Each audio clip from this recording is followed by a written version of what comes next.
Bienvenue à ce nouveau numéro du magazine L'Entretien.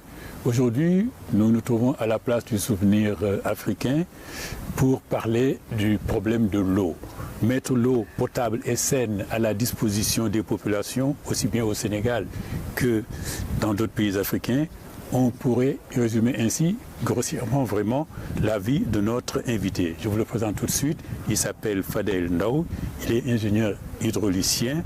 Il vient de prendre sa retraite à la Banque mondiale.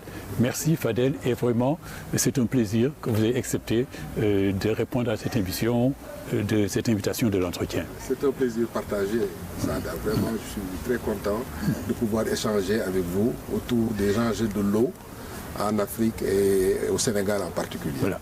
Alors, après une carrière de 40 années au service de l'eau, un véritable sacerdoce, vraiment, vous avez pris votre retraite donc à la Banque mondiale, où vous étiez expert principal en eau et assainissement.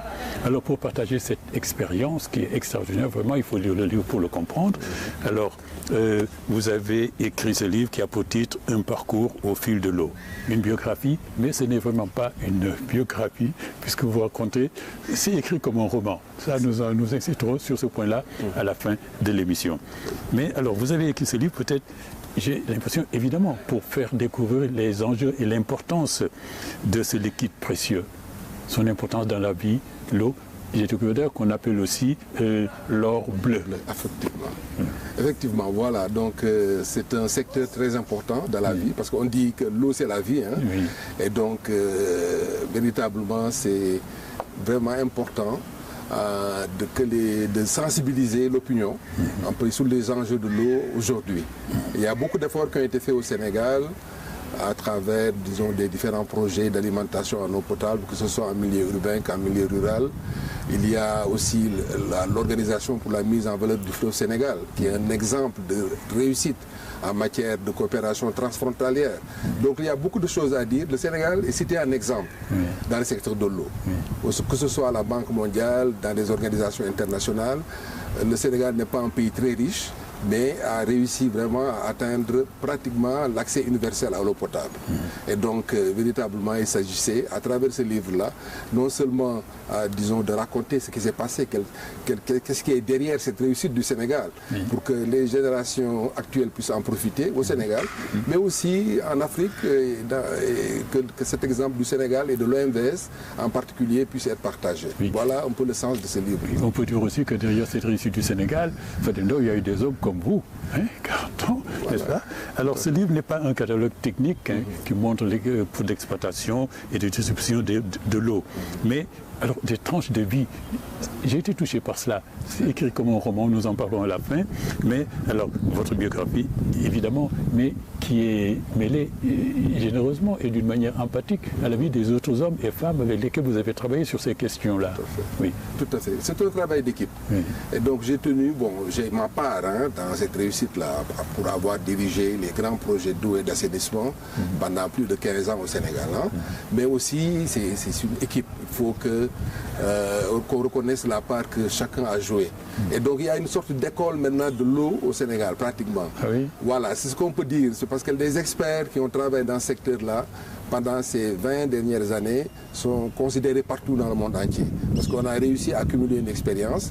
Et donc c'est pour ça, non seulement donc, je raconte mon histoire, mais aussi tous ceux qui ont contribué de manière générale, que ce soit dans l'administration, au niveau des bailleurs de fonds, au niveau de la SONES. Il y a vraiment des figures exemplaires qui ont marqué ce secteur. Au niveau aussi de la SDE, qui était la société d'exploitation. Donc chacun est cité ici avec, disons, son apport dans la réussite du Sénégal. Alors quand vous dites école de Dakar, c'est ça? Alors est-ce qu'on peut penser comme dans le domaine de la peinture, l'art plastique, on dit l'école de Dakar? Je pense qu'on peut le dire. C'est un modèle. C'est pas nous qui l'avons dit, d'ailleurs, c'est la Banque mondiale même. Ah oui? Le vice-président de la Banque mondiale, lors d'une allocution, disons, devant le ministre de l'hydraulique à l'époque, lors du Forum mondial de l'eau, a dit qu'il y a une véritable expertise de l'eau ici au Sénégal. Et donc on peut considérer qu'effectivement, comme dans le domaine des arts, il y a une école de Dakar en matière de réforme, en matière, disons, de stratégie pour l'alimentation en eau, et également, et je ne cesse de le répéter, l'organisation pour la mise en valeur du Sénégal. Vraiment, nous les techniciens de l'eau, nous en sommes très fiers. Cette volonté politique et cette vision que le président Senghor a eue dans les années 70, en disant que le fleuve Sénégal n'appartient pas seulement au Sénégal, c'est un fleuve international, mettons en place une organisation et gérons ensemble ce fleuve Sénégal. Ça a été vraiment une décision très très importante qui a permis vraiment donc de fédérer les 4 États autour donc de l'alimentation en eau du fleuve Sénégal, disons autour du fleuve Sénégal et autour aussi de la réalisation des barrages qui permettent aujourd'hui quand même de conserver l'eau, parce qu'à l'époque, avant les barrages, il y avait une menace de la salinisation même du fleuve Sénégal. La langue salée remontait jusqu'à Podor. Et donc maintenant, avec les barrages de Manantali et de Diamant et les ouvrages qui ont été réalisés de part et d'autre, vraiment, et également l'entente qu'il y a eu entre ces pays-là et qui n'a jamais été démentie depuis plus de 50 ans, je pense que c'est vraiment quelque chose de remarquable. Oui, il faut quand même dire, Fadel Ndao, que ce livre est une biographie, mais pas axée sur vous. Hein. Vous vous racontez... D'ailleurs, il y a quand même un lien très fort et entre vous et l'eau, parce que vous racontez comment, enfant, vous alliez chercher pour votre mère de l'eau à la Borne Fontaine. C'est déjà un départ. Exactement. Et moi-même, je me suis permis de remonter plus loin encore. Oui. Je parle du Namandirou, qui est notre royaume d'enfance, en quelque sorte, nous les Ndao, les Berlep. Oui. Le Namandirou, c'était un royaume qui se trouvait à l'époque, c'était plus ancien que l'empire du Jolof. Hein. Et donc, nos parents, disons, habitaient là-bas, nos ancêtres, c'était aux alentours du 12e, 13e siècle. C'est ça. Et en fait, un de nos griots, à chaque fois qu'il dit Ndao Konda, Diallo, Biram Samba, et disent les chevaux sont restés en Namanirou, les Fassiangades Namanirou. Donc moi, ça m'a traumatisé quand j'étais enfant. Pourquoi on chante cela? Et donc, quand j'ai fait des recherches, je me suis rendu compte que c'était lié à l'eau. Ah oui. C'était un changement climatique qui fait qu'il n'y avait plus d'eau dans le royaume. Et donc nos ancêtres, conduits par le doyen Wali Mberi Mbakendao, a quitté donc le Namanirou pour aller chercher l'eau. Vers le Nukuman, etc. Oui. Donc ça me lie à cette histoire de l'eau. Oui. Je raconte aussi l'histoire peut-être que Kumbandao, qui a accueilli El Hadj Malick Sy au Bundu, autour d'un puits, aussi, bon, c'était notre ancêtre aussi. C'est cela. Et donc voilà, et donc là, à Pikine, où j'ai grandi, je suis né à la Médina, mais j'ai grandi à Pikine.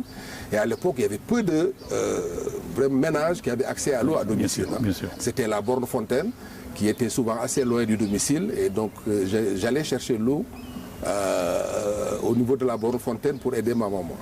Et donc, voilà, donc peut-être que ça a créé une vocation. Oui. Et quand, en 1976, j'ai eu mon bac et que la communauté européenne a affiché la liste des bourses qu'elle offrait pour la première fois aux jeunes Sénégalais. Il y avait listé agronomie, agriculture, mines, etc. et hydraulique. Bon, j'ai choisi l'hydraulique. Oui. Donc voilà, pratiquement vraiment, j'ai l'impression que l'eau m'a choisi en quelque sorte. Une histoire personnelle, une sorte de légende comme disent les écrivains avec l'eau et votre famille. Exactement. Alors ce livre, quand vous l'avez sorti, Fadel Ndao, vous l'avez présenté en France, vous l'avez présenté ici, mais tout de suite vous êtes allé en France pour présenter dans 3 villes, notamment Paris, Rouen et Strasbourg. Alors, je me suis demandé quel intérêt pour ce public des problèmes d'eau en Afrique qui se posent. Alors comment vous avez pu les accrocher quand même, les intéresser à ce sujet-là? Ici, c'est l'eau qui manque, comment avoir accès à l'eau. Je pense qu'ils n'ont pas ces problèmes-là. Ils n'ont pas ces problèmes-là, oui. Effectivement. Mais ça commence. Hein. En France, bon, il y a des sécheresses. Oui. Donc ils sont conscients aussi que bon, voilà, ils ne peuvent pas continuer à utiliser l'eau avec des quantités assez énormes, hein, parce qu'en titre de comparaison, si en Afrique on a à peu près une consommation unitaire de l'ordre de 30 à 50 litres par habitant et par jour, en Europe on est à 150, 200 litres. Donc ce qui veut dire que l'eau est abondante là-bas, mais ce n'est pas le cas dans tous les pays européens. Par exemple, l'Espagne, le Portugal connaissent beaucoup de problèmes aujourd'hui liés à l'eau. Mais mon but en présentant ce livre en France, c'était d'abord au niveau de la diaspora africaine. Ah oui, donc à Sarcelles, quand j'ai présenté le livre, il y avait toute la diaspora africaine qui était très intéressée j'ai senti vraiment une volonté d'aider. J'ai sensibilisé cette diaspora-là à la problématique de l'eau en Afrique et tout. Et donc, ça a suscité beaucoup d'intérêt au niveau de la diaspora. Oui. Au niveau de l'Université de Rouen, j'étais invité. Et aussi, disons, ils coopèrent beaucoup avec les universités africaines. Et dans ce cadre-là aussi, les sensibiliser par rapport à l'eau, au changement climatique. C'est une thématique, changement climatique, qui accroche beaucoup. Bien sûr, tout absolument. Ce qui est environnement, impact du changement climatique. Et j'ai expliqué que, véritablement, il y a un débat aujourd'hui en Europe sur l'immigration. Je leur ai expliqué que si on veut régler le problème de l'immigration, il faut d'abord régler le problème de l'eau. Parce que moi, je me souviens, quand j'étais jeune, j'allais au village de mon père ou de ma mère, Goran et Ndawen. Et je me souviens à l'époque, il y avait assez d'eau, les gens avaient de quoi vivre. Et donc, ils restaient dans leur terroir. Rares même sont ceux qui venaient à Dakar.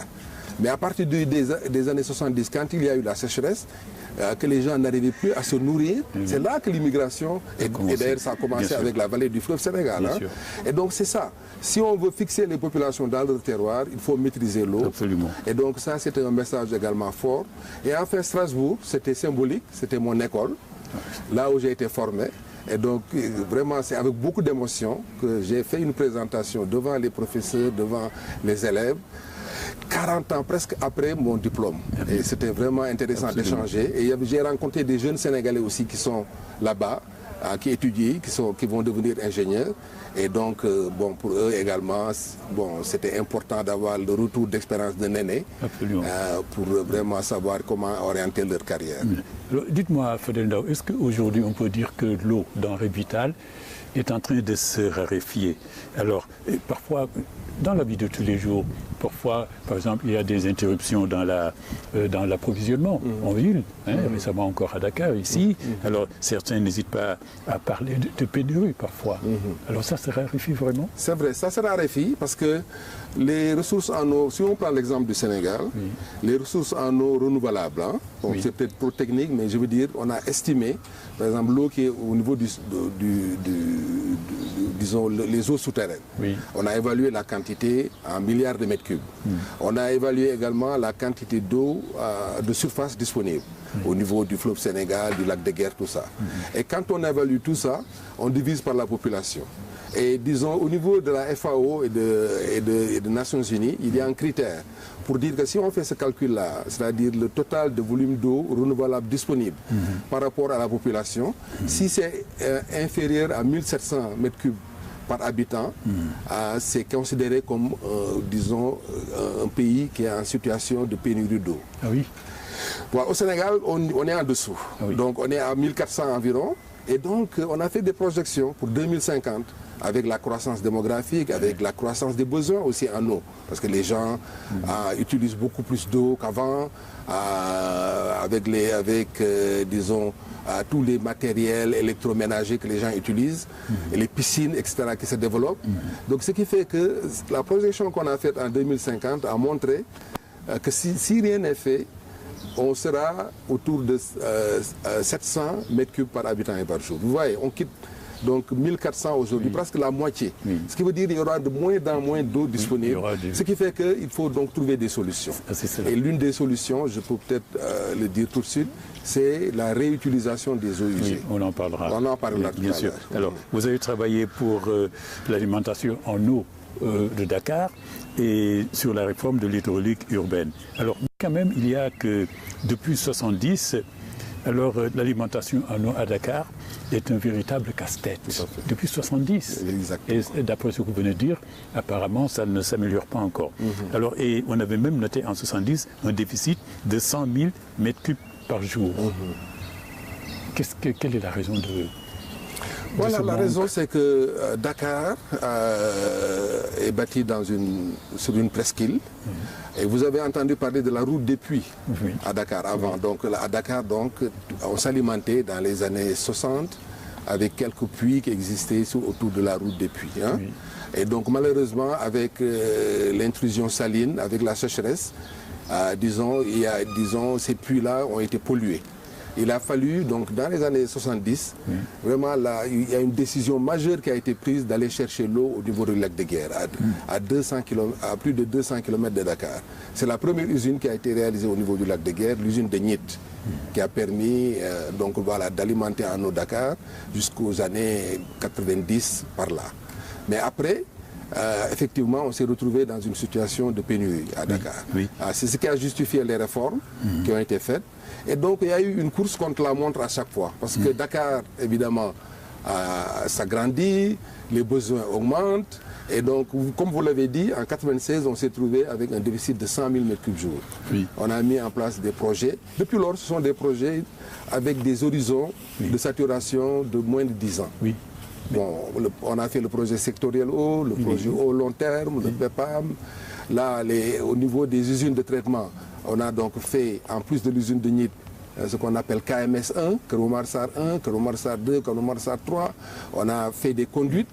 Et donc, voilà, on arrive à un moment où... On court toujours après un déficit à rattraper. Voilà, c'est cela. Voilà. Alors aujourd'hui, vous avez parlé tout à l'heure du lac de Guiers, et puis ce fameux canal du Cayor dont on avait parlé. On en parle depuis 1993, d'après ce que vous avez écrit.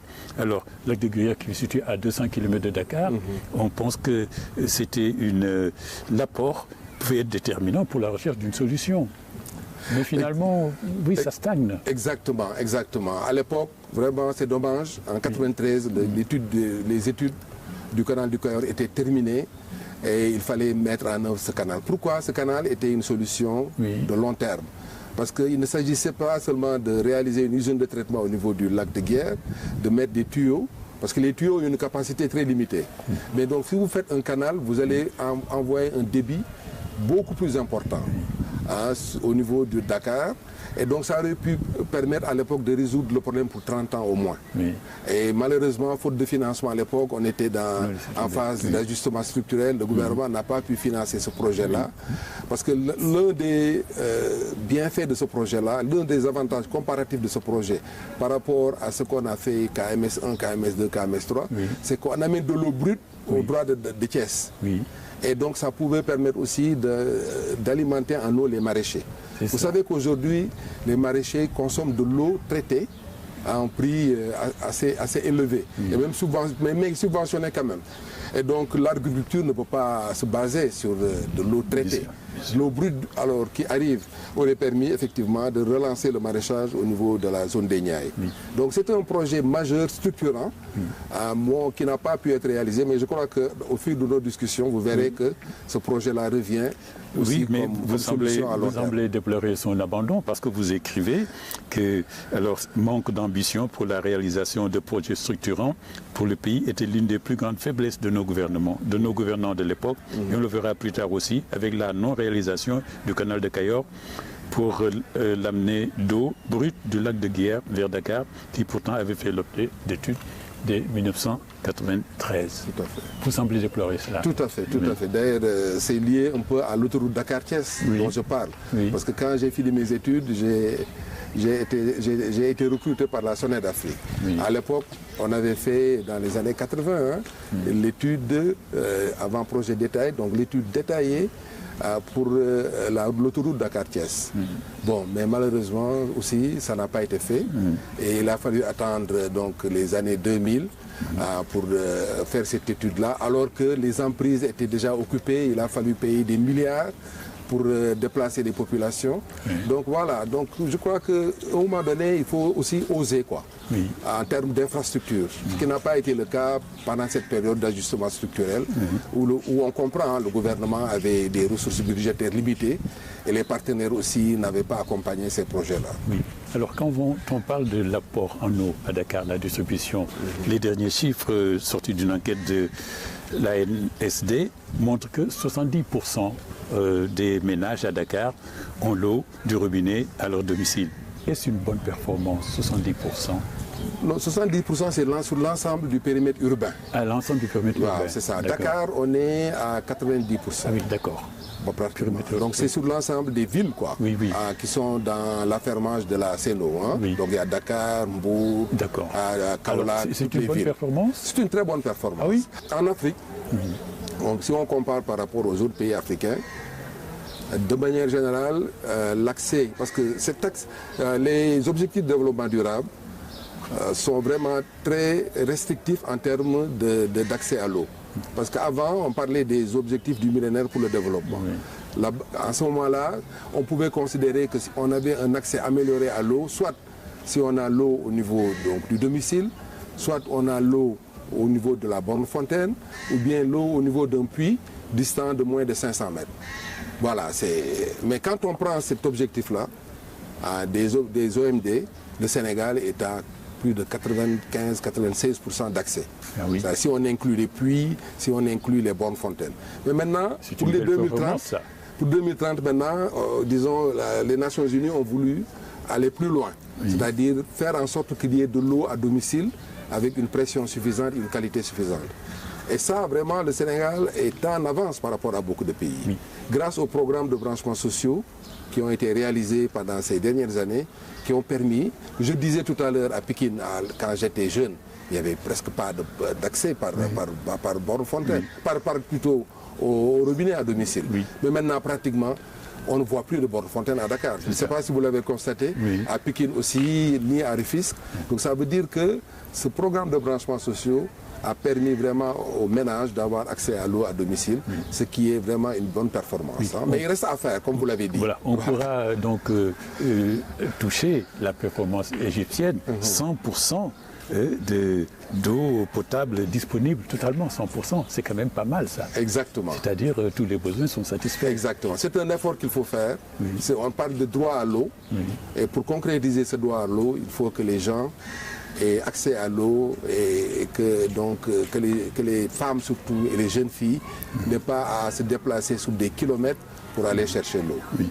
Alors, le transport de l'eau, la sécurisation de l'eau, c'est important parce que vous écrivez, à côté des gaspillages qu'on peut éviter, vous évoquez comment dans l'administration, les appels, comment on fait pour l'électricité, ne pas consommer de manière que ce soit du gaspillage, mais vous dites que le réseau de Dakar est une passoire avec l'eau qu'on perd. C'est ça.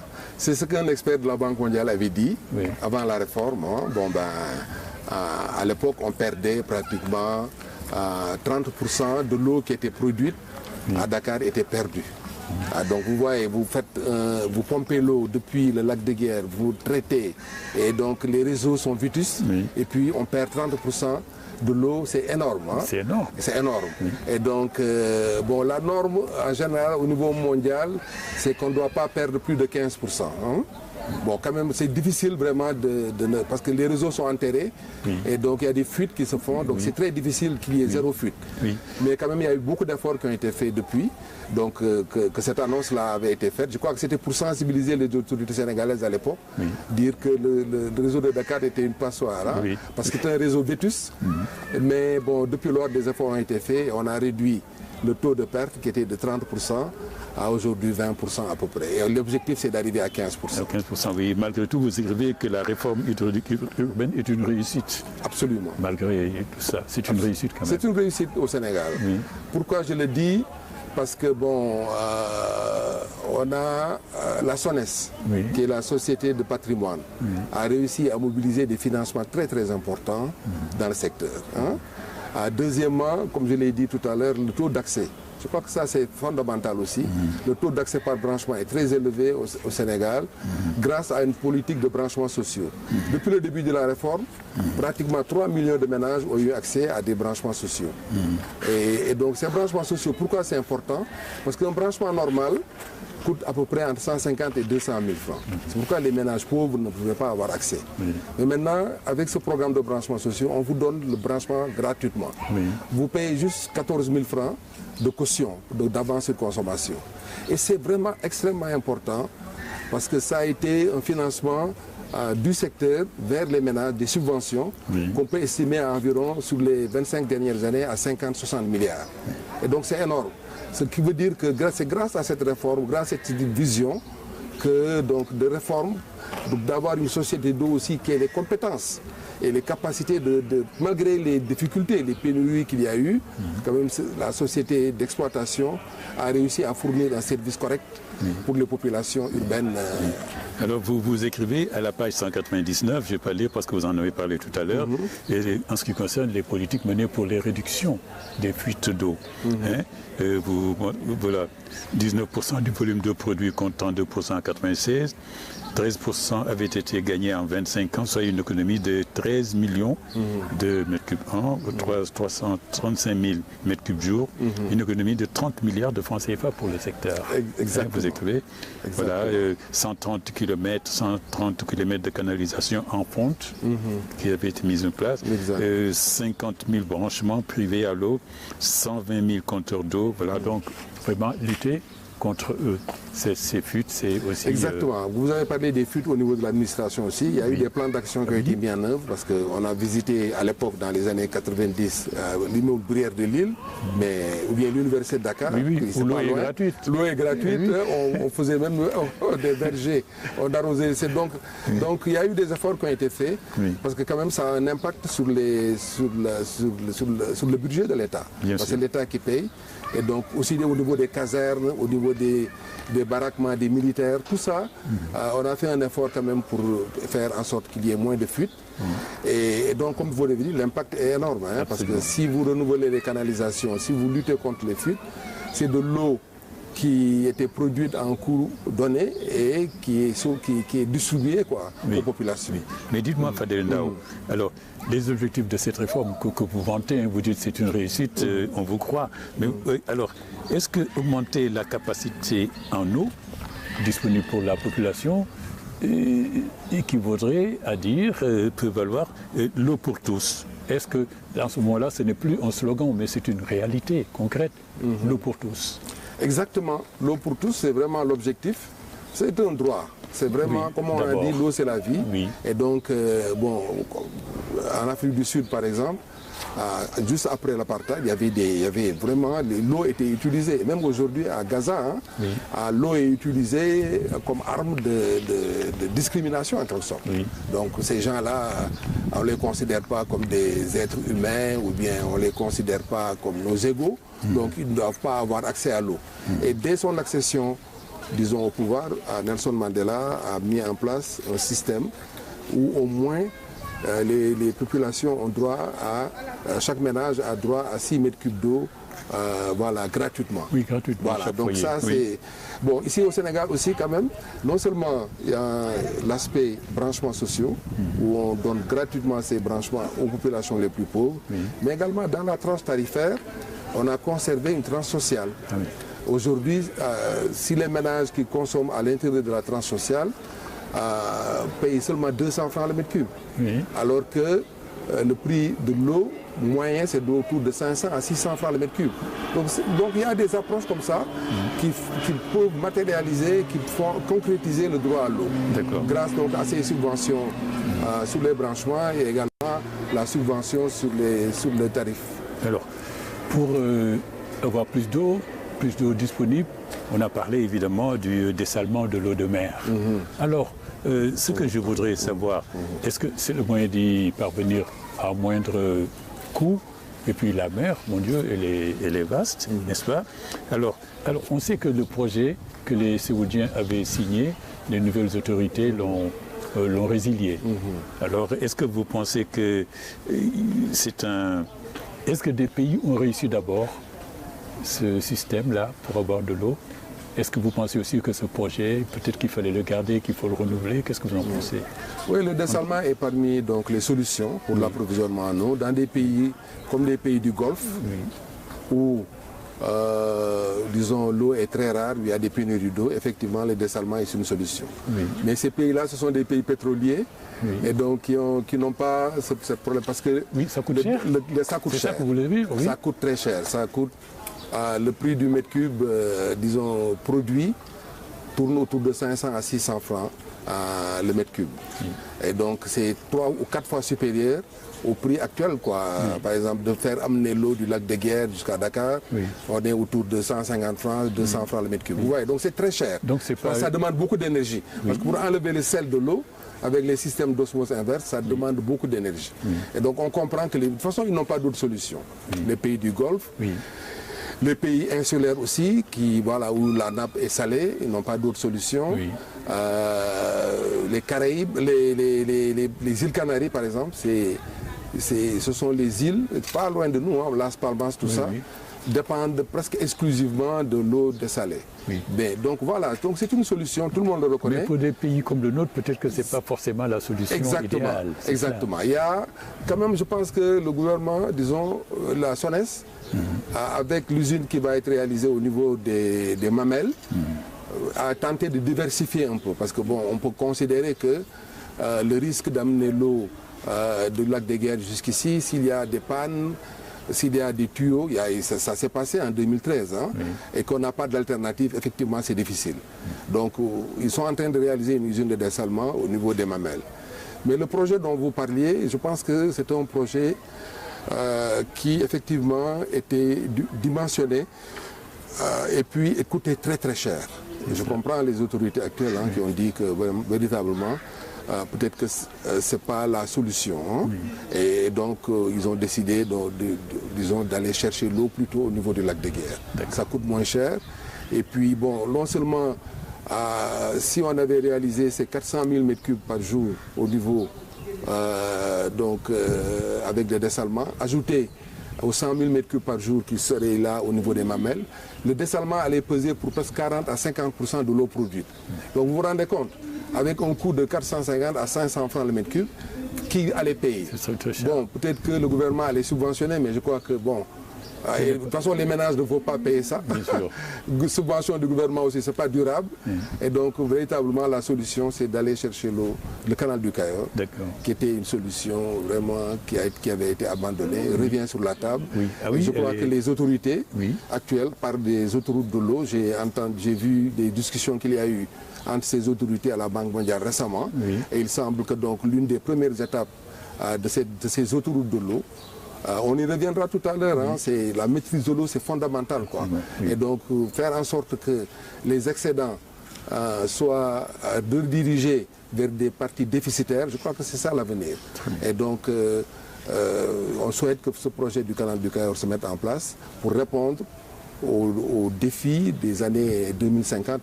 Donc c'est un projet qu'il faut dépoussiérer et reprendre, hein, c'est ce que vous dites là. Absolument. D'accord. Maintenant, Falenda, si vous voulez bien, on va parler de la qualité de l'eau à Dakar.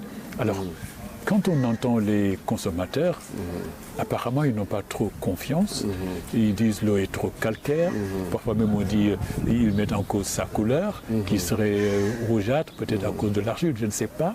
Mais ce que j'ai noté aussi, c'est que de plus en plus, les gens ont tendance à ne pas boire l'eau du robinet, qui est potable pourtant, il faut le dire, mais qui préfère acheter de l'eau en bouteille en sachet. Exactement. Ont-ils tort, ont-ils raison, ces doutes-là, ces suspicions? C'est le marketing des sociétés qui vendent l'eau en bouteille qui fonctionne bien. Ah oui? Voilà. Bon, parce que même des fois, il y a eu des études qui ont été faites sur certains, certains emballages de bouteilles d'eau, etc. Mais on a vu que la qualité n'y est pas.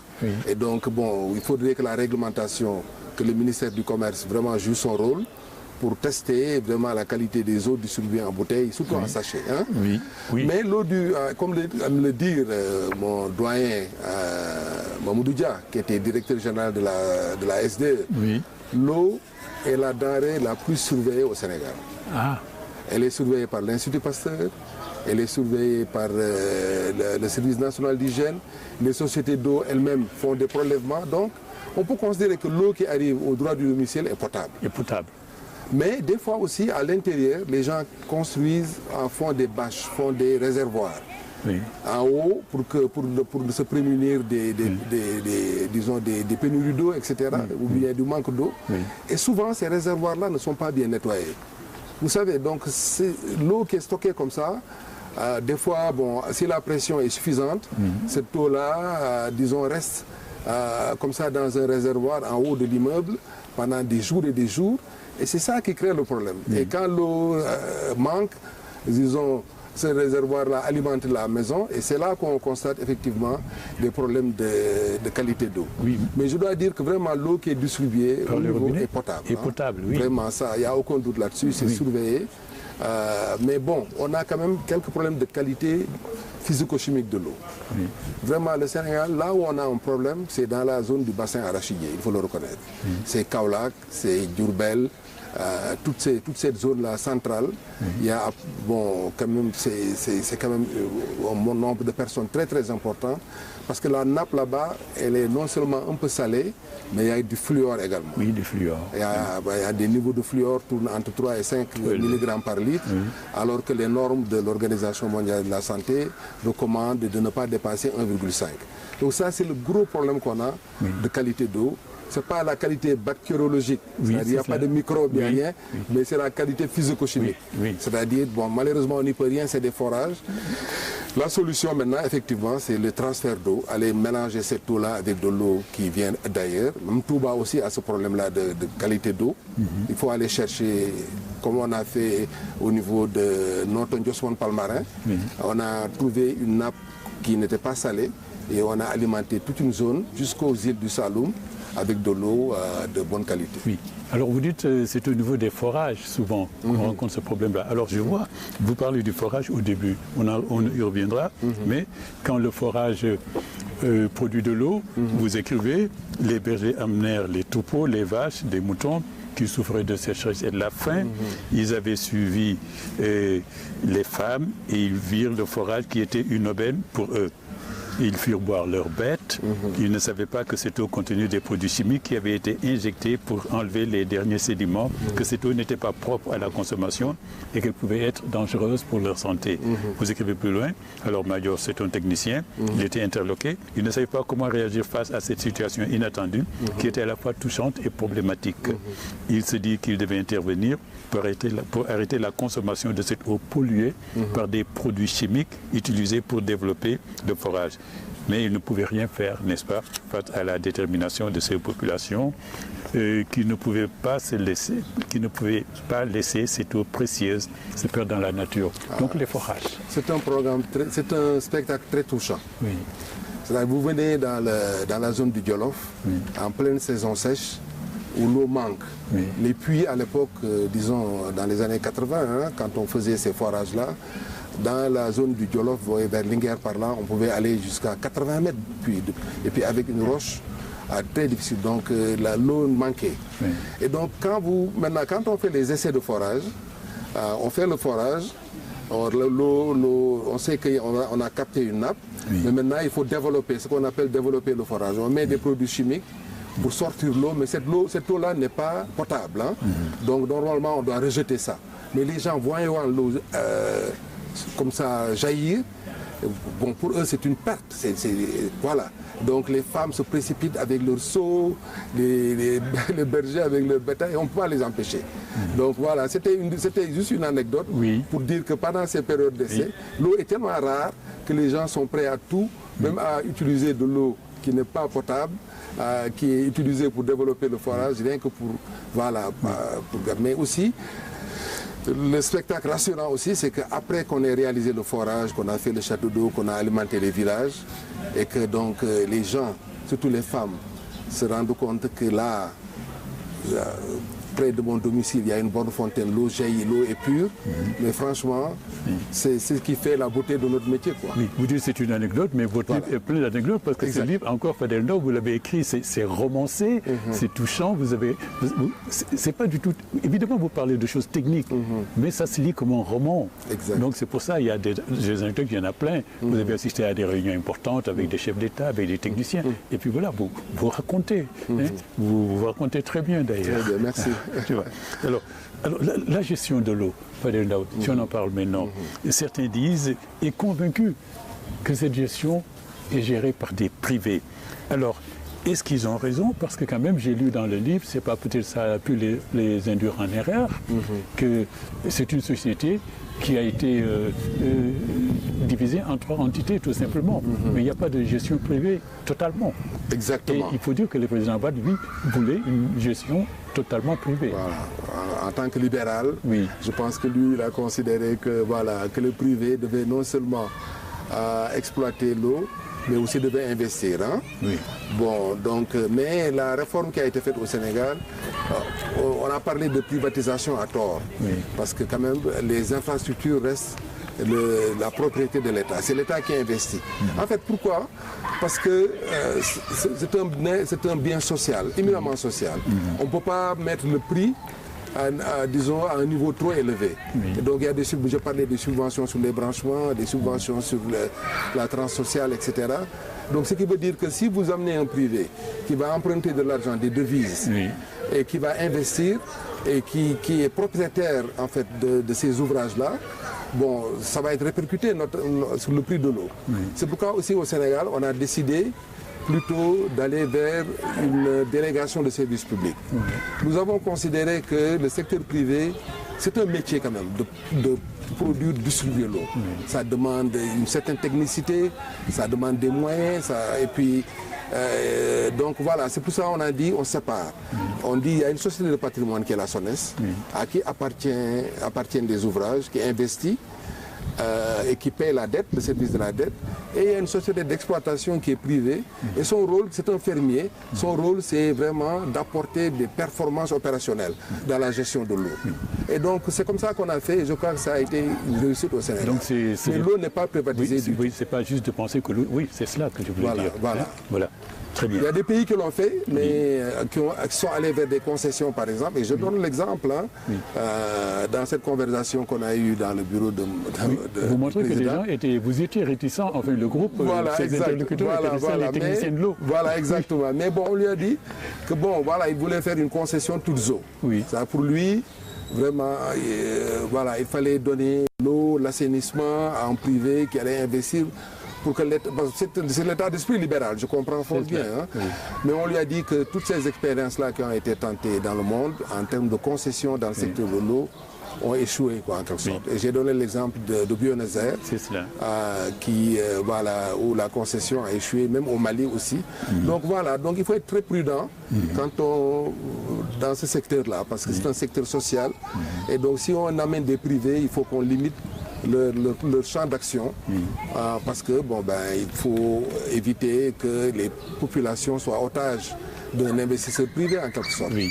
Alors dans ce livre, je le répète, Vadelno, il y a des anecdotes, des révélations aussi, comme ce. Alors si on reste toujours avec le président Abdoulaye Wade, en ce qui concerne les inondations, alors Maître Abdoulaye Wade avait proposé un canal souterrain qui irait du Cap Manuel à Keur-Massar, pour évacuer l'eau des pluies. Il n'a pas été convaincant non plus avec ses interlocuteurs dont vous faisiez partie. Oui, disons, c'était une bonne idée, hein, je le dis dans le livre, c'était une idée, quoi. Bon, qu'il fallait approfondir, hein, mais bon, on peut quand même sans conteste penser que ça allait coûter excessivement cher, hein, parce que, voilà, faire une conduite de gros diamètre qui quitterait le Cap Manuel jusqu'au Cap de Biche, effectivement, pour intercepter les eaux, effectivement, ça coûte très cher. Mais bon, c'est venu d'un sentiment, disons, généreux, quoi, de la part du président. Il avait visité les égouts de Lyon. Voilà, il disait que dans ces égouts-là, même un bus pouvait rentrer. Hein. Bon, voilà, mais ces égouts-là ont été réalisés au 19e siècle. Voilà. Donc, dans un contexte où il n'y avait pas, voilà, cette densité de population, donc ces occupations, parce que toute cette axe-là est occupée par des industries, tout ça. Il avait même poussé, disons, en fait, les ingénieurs à dire, dites-moi, même s'il faut détruire le building administratif, je suis prêt à le faire. Mais bon, ça n'a pas prospéré.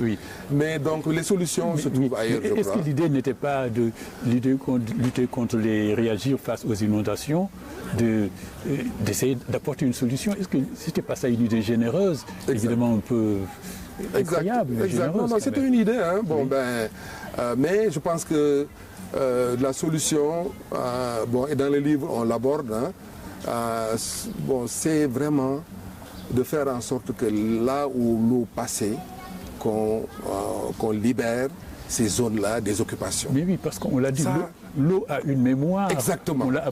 On l'a rappelé 1 million de fois. Exactement. L'eau connaît son chemin qu'elle reprendra toujours. Exactement. Oui. Moi, j'ai habité Pikine, comme je vous l'ai dit.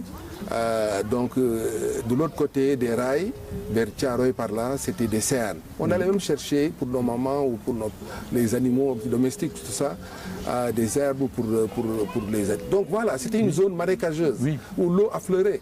Mais avec la sécheresse des années 70, pratiquement pendant 20-30 ans, disons, la nappe a beaucoup baissé. Et donc les gens ont occupé.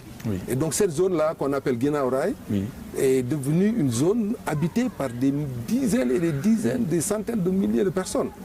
Et donc, bon, voilà, pour assainir cela, ça va être extrêmement difficile. Oui. Donc, Keur Massar, c'est la même chose. Et quand il pleut, l'eau revient. L'eau revient. L'eau connaît, voilà. Et aujourd'hui, le gros problème qu'on a, c'est que dans ces zones-là sablonneuses, en fait, il n'y a pas de système d'assainissement collectif. Oui. C'est-à-dire les gens ont des fosses septiques et l'eau qui est absorbée par les populations est rejetée dans la nappe. Oui. Et la nappe remonte aussi. Oui.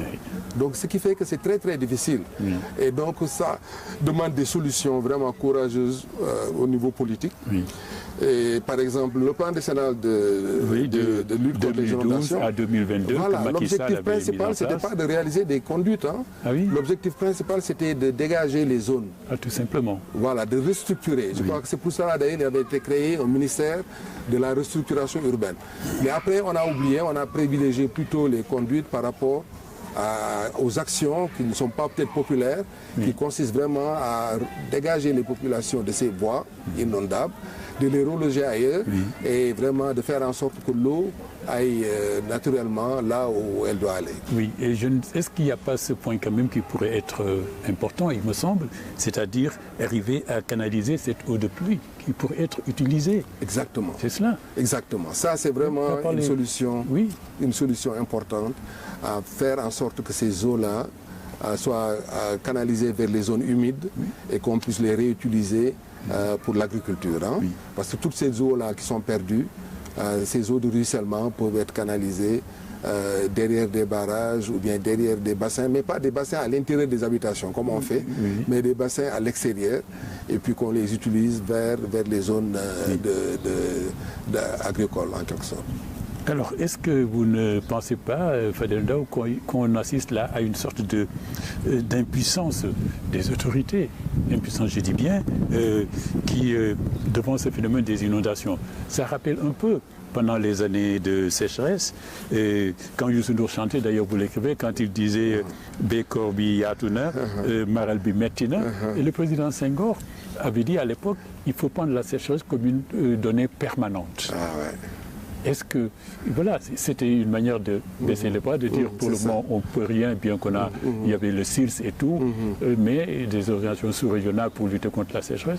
Mais est-ce que c'est pas le même. J'ai pensé qu'en lisant votre livre que peut-être le même problème avec les inondations. Oui, mais on n'arrête pas ce problème depuis trop longtemps, quoi. Exactement, c'est un problème récurrent. Oui. Et nous, les techniciens, on est vraiment gênés, quoi, parce que très franchement, on ne peut pas régler ça à court terme. Oui. C'est des solutions de long terme. Oui. D'abord, c'est un problème d'urbanisation. Oui. Donc, bon, au moins, on peut considérer que ce qui a été les coûts partis urbanistiques qu'il y a au niveau de Keur Massar, tout ça, on peut les rattraper. Oui. Mais aujourd'hui, on ne pense pas au développement de Dakar. C'est-à-dire aujourd'hui, même si on règle le problème au niveau de Keur Massar, tout ça, il y a des avancées qui ont été faites dans le cadre du plan décennal. À Dalifort, tout ça, certaines zones de Pékin, etc. ont été vraiment assainies. On ne parle plus d'inondation. Aujourd'hui, le gouvernement est en train de tout faire pour régler le problème à Keur Massar avec les projets financés par la Banque mondiale. Mais il faut anticiper. C'est-à-dire que ces zones-là, de Kounoun, Sangalkam, jusqu'à Bayah, Dakar est en train de se développer dans ces zones-là. Et on ne pense pas à vraiment anticiper pour réaliser des ouvrages de drainage pour que, en fait, le problème récurrent qu'il y a ne se déplace pas vers ces zones-là. Et donc ça, la première des choses, c'est de faire en sorte qu'il y ait des plans d'urbanisme de détail dans ces zones-là et qu'on respecte la réglementation. Oui. Que c'est ces zones non édificantes qu'on ne permette pas à des gens de s'installer. Au moins, on règle ce problème-là. Et dans le livre aussi, nous recommandons que l'ONAS, qui est donc la société qui est en charge de mettre en œuvre des ouvrages et de lutter contre les inondations, que l'ONAS ait son mot à dire sur les plans de lotissement. Aussi, oui. Que l'ONAS vraiment puisse mettre son cachet pour approuver un plan de lotissement. Parce que ce sont des privés. Et le prix du mètre carré est très cher ici, dans la région de Dakar. Donc les promoteurs privés rechignent à réaliser ces ouvrages qu'on appelle les voiries réseaux divers, qui coûtent de l'argent et qui sont intégrés dans le prix. Oui. Et donc il faudrait faire respecter les lois d'urbanisme et faire en sorte que l'ONAS ait son mot à dire sur tous les plans de lotissement. Pour éviter que d'ici 10 ans, 15 ans, on ne parle plus de Keur Massar, mais on parle de Sangalkam, etc. etc. C'est ça qui donne ce sentiment de récurrence, quoi, en quelque sorte. Alors, est-ce que l'importance de l'eau dans la politique agricole, évidemment, vous soulignez en passant, mais alors, ou bien dans la politique tout court, cette inondation, on rend toujours les autorités, quelles qu'elles soient, d'être incompétentes, de ne savoir rien faire, n'est-ce pas? Alors, et en politique, là, on a vu, vous le rappelez, comment l'hydraulique a été au cœur de cette campagne Wade, et voilà, tout le monde se rappelle quand Wade disait Monsieur Forage, Madame Moulin ou l'inverse, je ne me rappelle plus. Voilà. Hein? Exactement. Non, mais nous, hydrauliciens,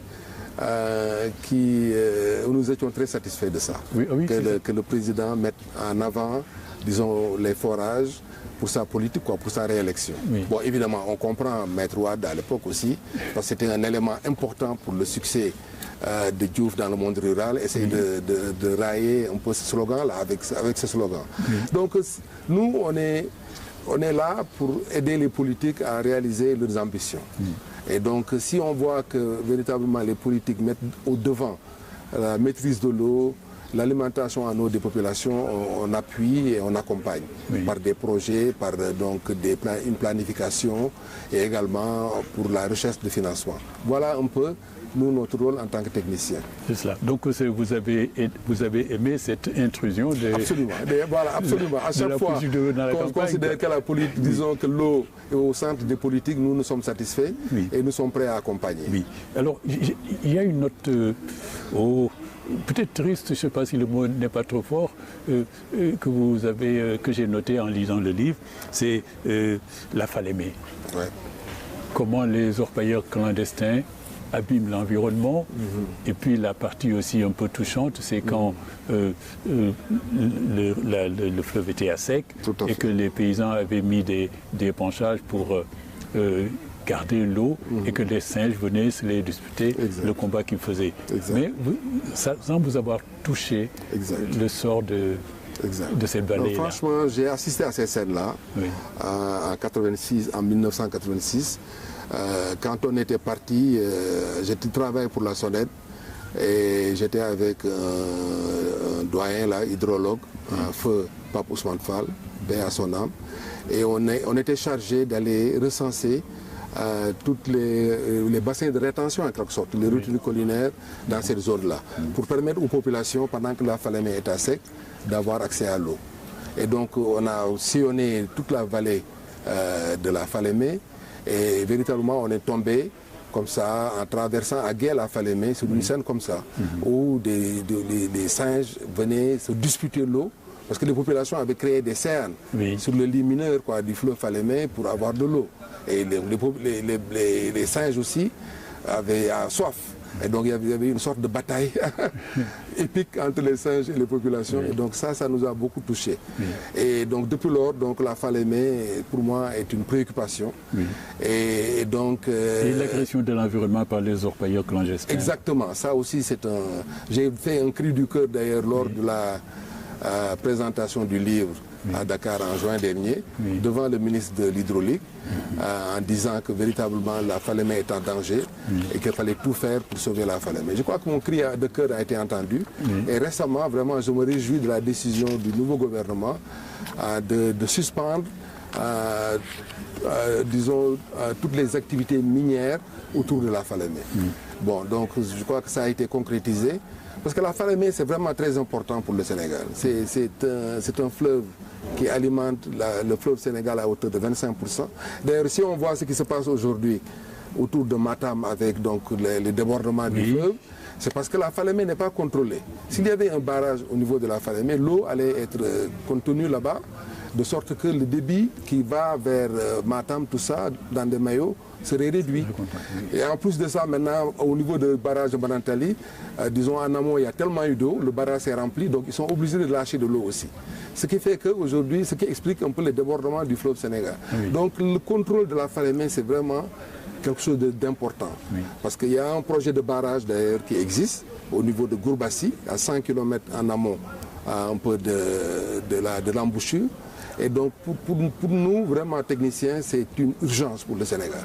Et je crois que l'OMVS aussi est conscient de ça. J'ai appris récemment qu'ils sont allés chercher des financements pour réaliser ce barrage.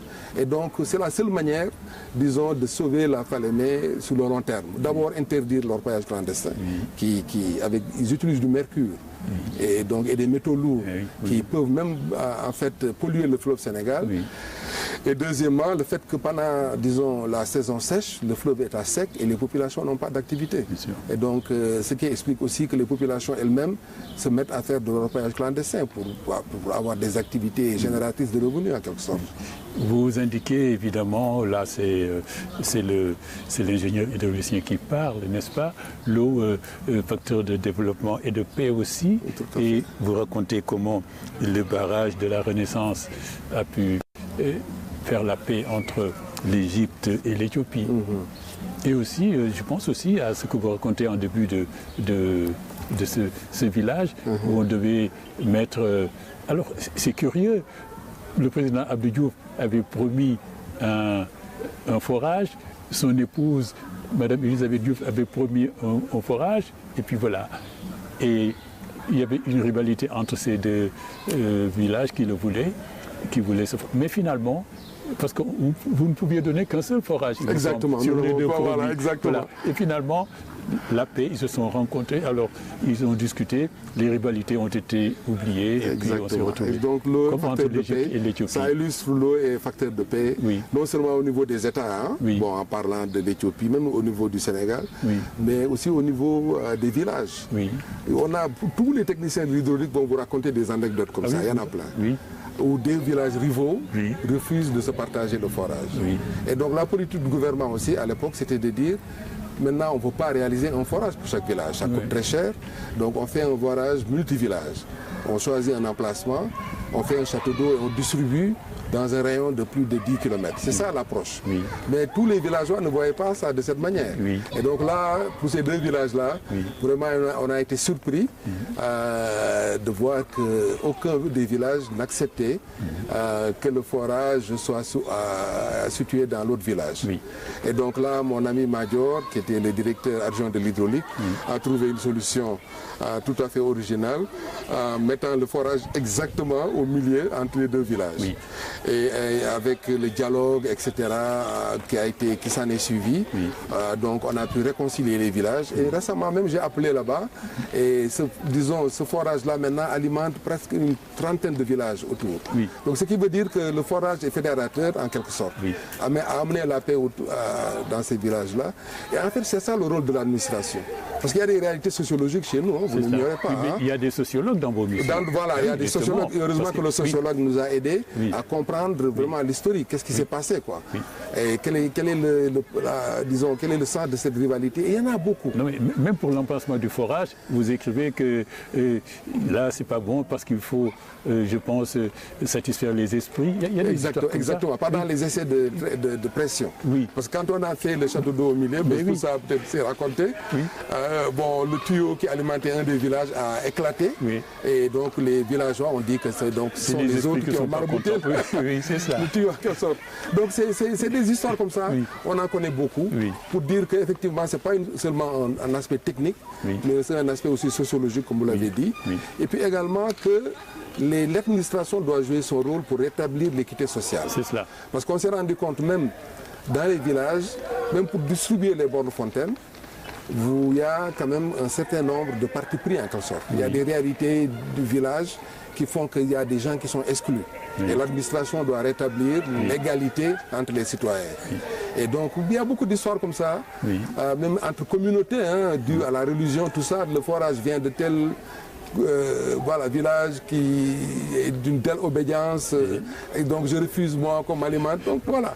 Et l'État donc discute, on essaie de convaincre les uns et les autres pour partager un bien commun en quelque sorte. Cela prouve tout simplement ce que je disais depuis le début de cette émission-là, et dont nous touchons la fin, Fadel Ndao, c'est que vous avez, c'est pas une biographie tout simplement, vous avez raconté votre parcours évidemment, mais toutes ces choses que vous racontez, et parfois comme du reportage, parfois comme un romancier. D'ailleurs, pour écrire ce livre, mais je sais que vous avez été lauréat du concours général, hein, en français. En français.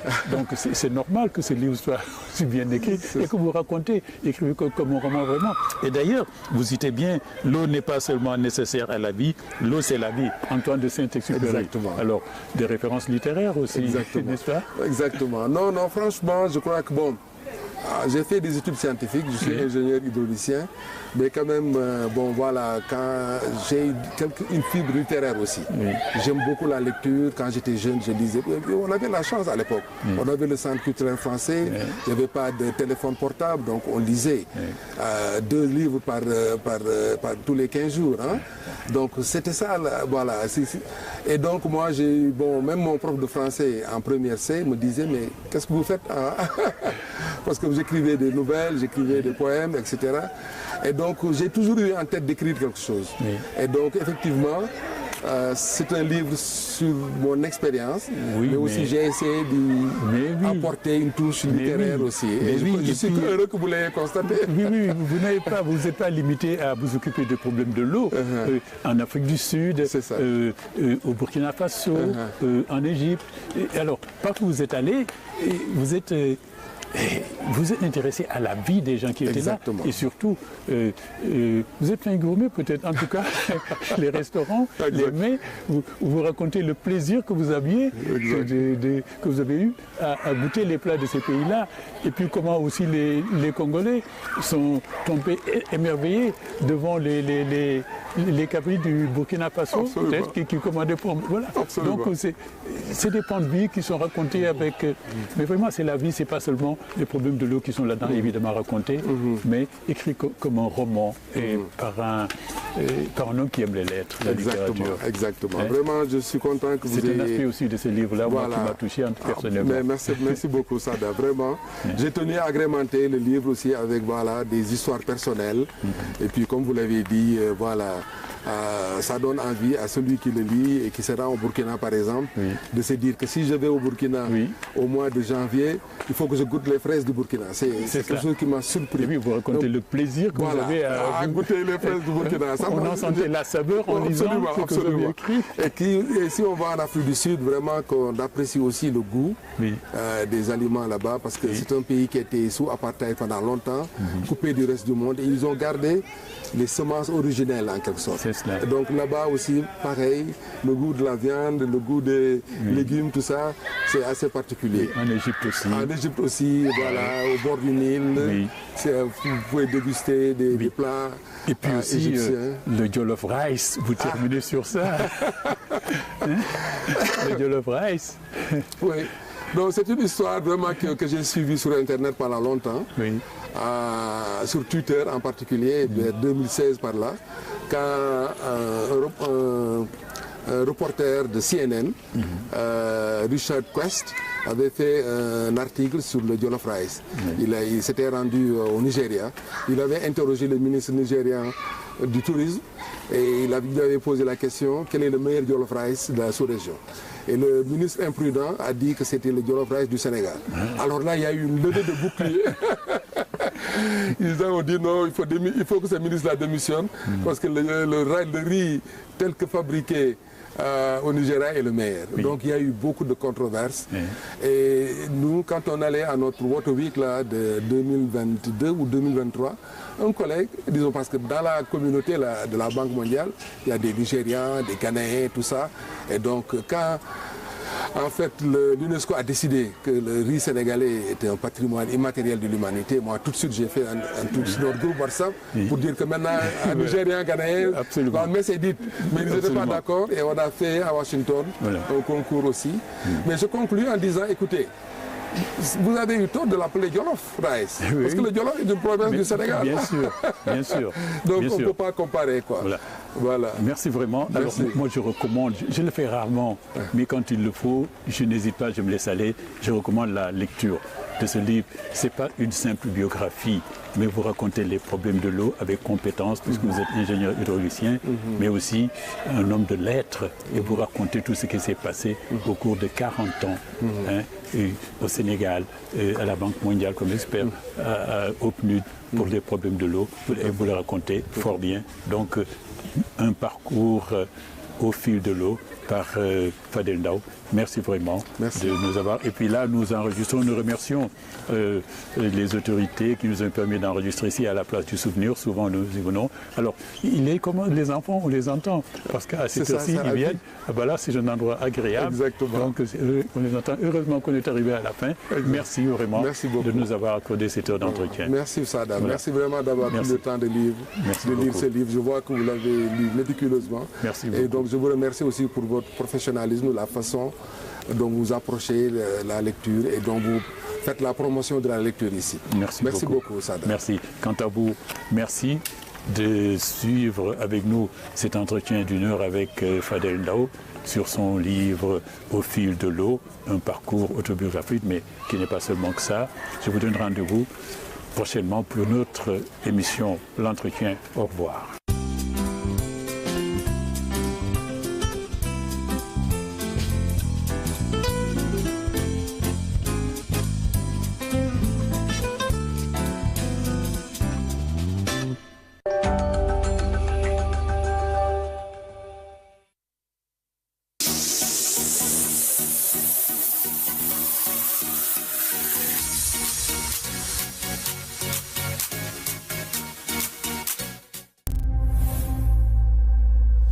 Le plus grand échec est de ne pas avoir le courage d'oser. Mes chers téléspectateurs, bonjour à toutes et tous et bienvenue. Le talent ne suffit pas, à part quelques rares exceptions.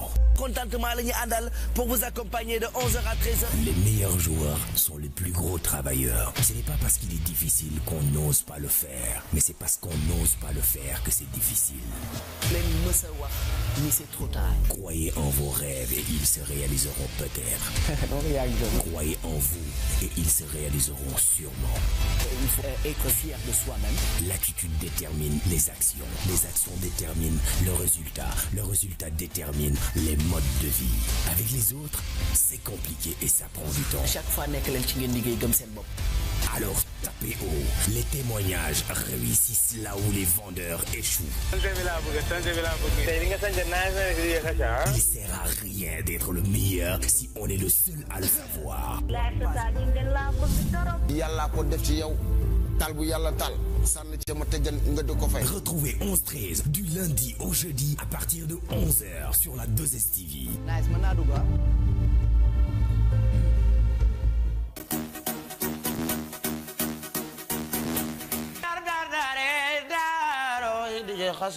ndeysaan to jàppateeb dige ba muy jooy di ko furit faraj bal ko te xam ne yaa leen man waaw loolu dëgg la moom léegi moom maa leen man meilleur dans la génération je t'aime bien comme le poisson qui aime de la mer et le couteau à voir le viande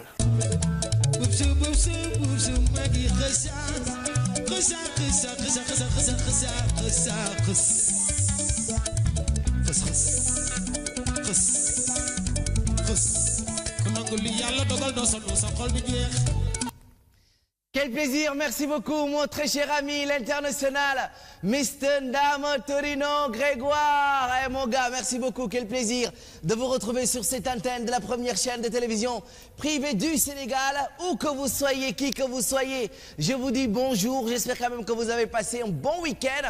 Bienvenue sur cette antenne, bienvenue dans votre meilleure émission de divertissement qui vous permet non seulement de voyager dans d'autres mondes, mais aussi dans d'autres univers inimaginables. Bien sûr, c'est dans 11-13. Quel plaisir de vous retrouver encore une fois de 11h à 13h, bien sûr, pour vous servir.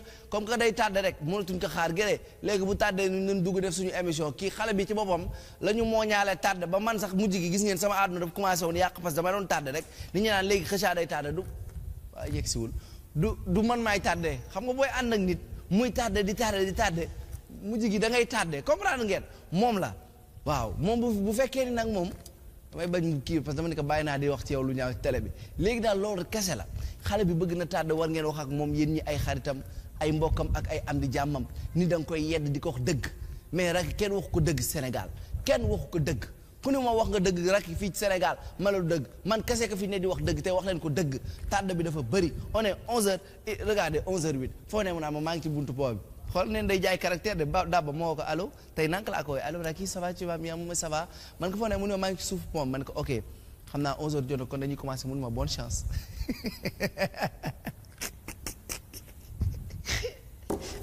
barki alxuraanul karim xale bii non man Racky dana ma lay rek nee na ma xoolal bonne chance man ko bonne chance nga may wax waaw bonne chance ay ca gars yi xam naa ñenn ñi am na ñu ko yëg am na ñu ko yëgul li ni mel yàgg ngeen koo gis yàlla yàgg nañu ko teralee fii ci Sénégal bi mooy une troisième quand même boo xamante ne ñu représenté woon Sénégal ci benn jongante boo xamante ni tout de suite di ngeen gis kenn ci ñi nga xamante ni ñoom ñooy initier li ni mel dina leen expliquer naka lañu def ba gagné ko c'était très dur parce que on avait représenté le Sénégal mais tout en sachant que d'autres pays yoo xamante ni ils sont beaucoup plus nombreux que nous ñoo ci nekkoon bu ci mel ni Côte d'Ivoire bu ci mel ni tey ay Nigeria ainsi de suite on aura l'occasion de vous présenter notre trophée notre nouveau bébé bi nga xam ni bi mu juddoo yàggul wan leen ko yéen sénégalais yëpp ngeen bég ci man nag du ma ci wét ndax sama xarit bi moom it ci fii ci Sénégal am na ci ñaari yoo xamante ni gagné na ko bokk ci acting bokk ci li nga xamante ni moom moo di domaine des médias ci 11-13 bi ñuy def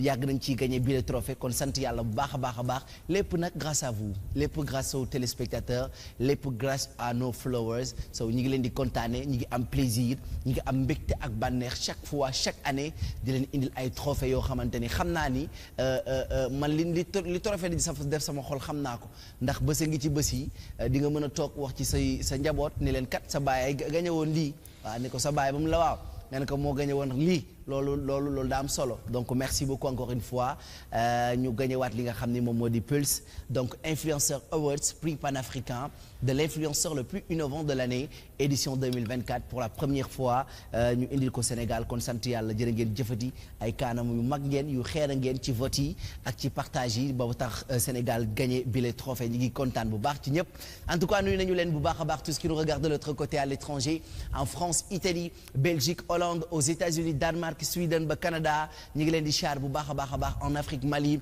Burkina Faso Bénin Côte d'Ivoire Zimbabwe Cap-Vert Libreville Franceville Congo ba foofu nga xam ne moom ci Mauritanie Chitari Matarishi assalamu alaikum bandiraɓe alpular mi salmini moon mi weltima e moon and all Gambian people my second family thanks for your love and the way you appreciate me the way you appreciate Toys TV the way you appreciate Kheucha Racky Senegalese people because we are together we're the same for all time for all day Senegalese people and Gambian people so thanks for your love all Gambian people I appreciate you and I love you well thanks kontaan naa jaa ngeen jëfati Sénégal Jal Diop Sangomar gépp nuyu nañu leen di nuyu ñu nekk ci prison yi di leen ñaanal yàlla sàmm leen defal leen tawfeex ñenn ñi nga xamante ni kenn jugagul seen i dossier yàlla defal leen tawfeex ba ñu libéré leen ci jàmm bu dee laalu ñu taqewuñ ci dara yàlla na suñu borom teg leen loxo bu baax a baax ñu tëdd ci hôpitaux yi itam yàlla fëgg seen bopp sàmm leen defal leen li gën ci ñoom donc ñi ngi leen di kontaane ñi ngi am plaisir en tout cas dalal leen sur cette antenne de la première chaîne de télévision privée du Sénégal vous pouvez retrouver cette émission sur nos plateformes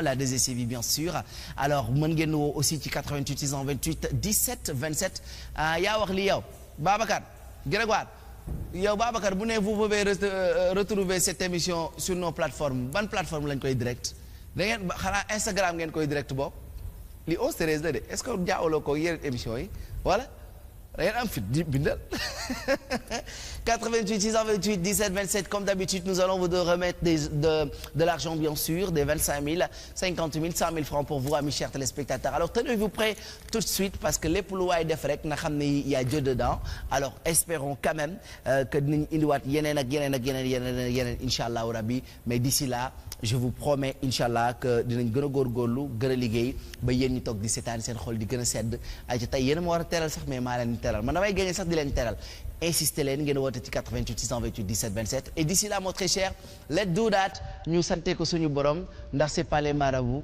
c'est Dieu.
Peace.